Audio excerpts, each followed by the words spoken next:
How many countries do you think Watts of Love has helped? I think around 30. That's right, the answer is 30.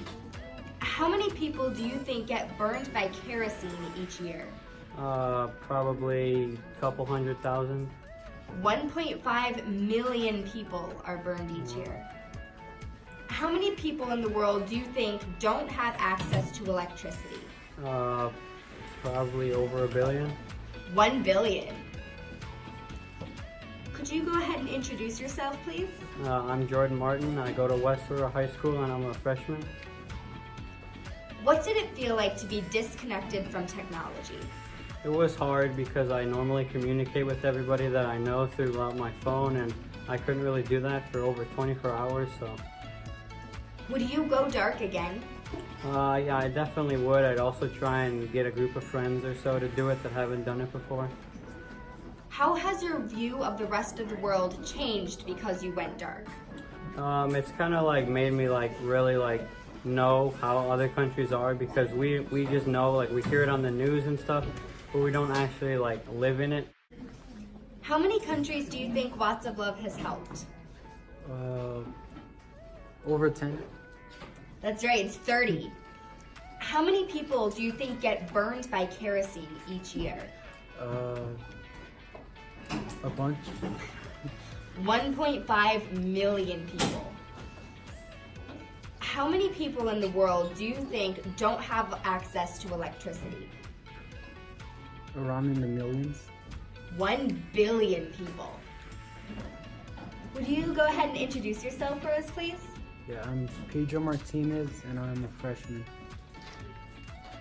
Oh, I go to West Aurora High School.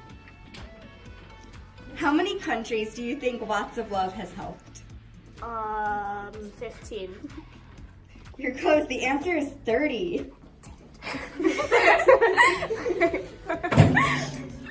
How many countries do you think have access to continuous energy or light? 80. That's what it says. I'm gonna say 50.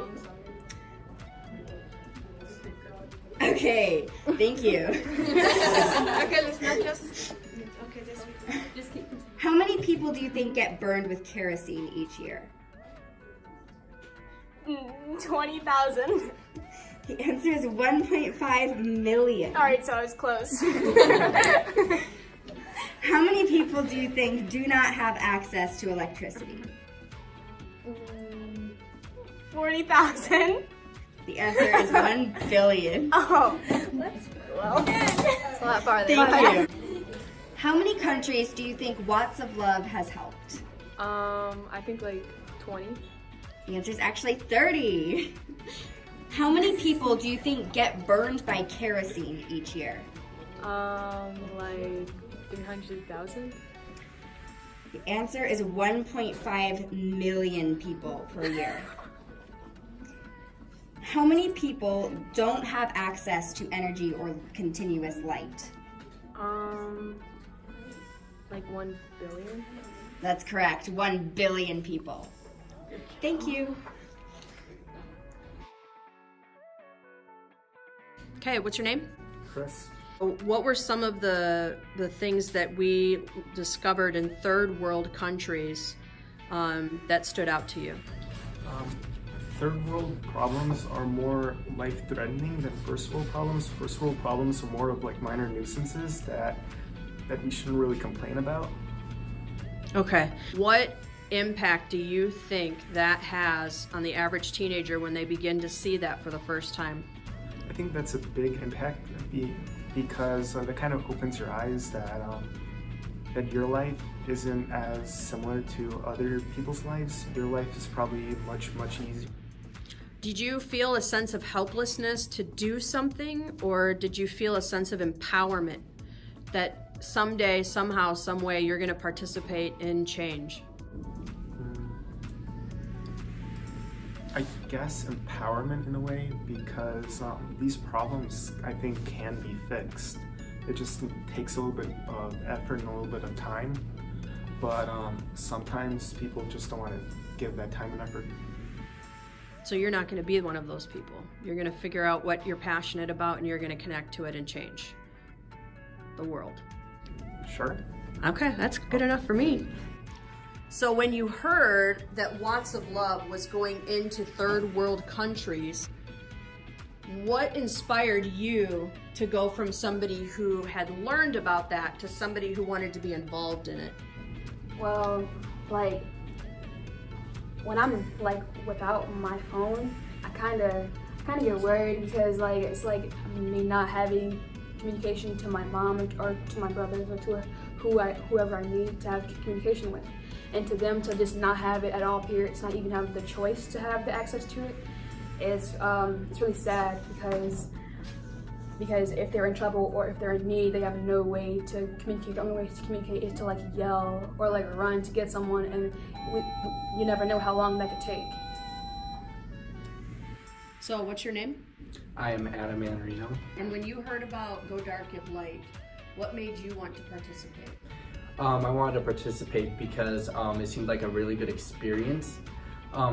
I'm very passionate about helping people that are lesser than me. By that I mean like not as fortunate as I am to live in the United States and have two parents that are working, and I felt like it was a good thing to give back to people who don't have as much as me. And how do you think, what inspired you to believe that solar light could change the world for people in third world countries?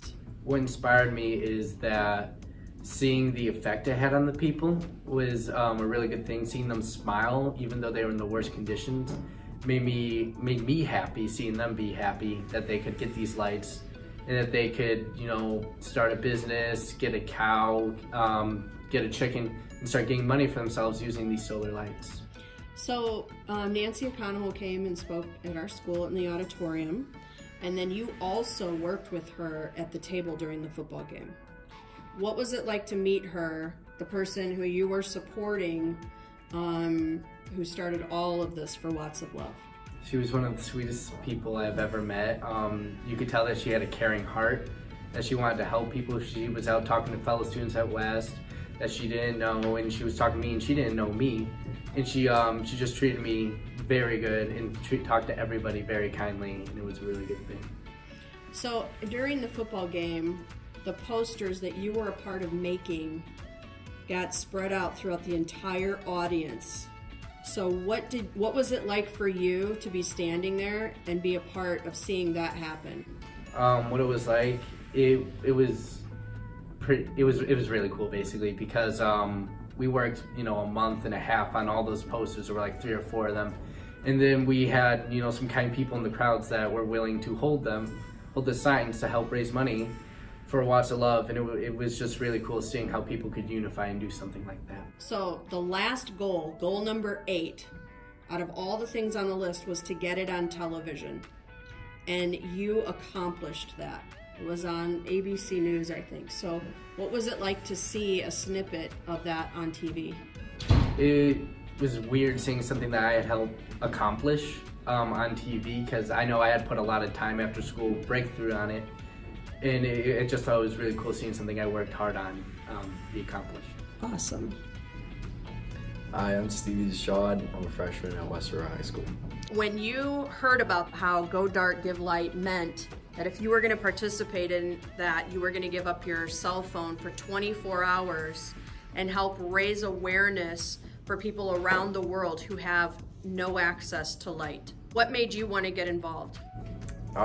Just the fact, it was kind of also like a peer thing, because I saw a lot of other people do it, and so I was like, it's for a really good cause. A lot of people are doing it, so I figured I'd just help show support. And you actually went to the football game. What was it like at the football game when you saw those huge signs unrolling? It was a lot different in a way, and it's just I feel like that helped cause a lot of awareness from other people towards the Watts of Love, and it helped the cause a lot. Okay. So did you help make any of the signs or anything else that you participated in? I helped to get people's signatures to say that yeah, I'd go dark for 24 hours to show support. And how many people signed up? So you signed up people at the lunch tables. How many people signed up? In my period, I think between all of us we got about 30 to 40 signatures. Okay, do you know how many there were overall? No. 500.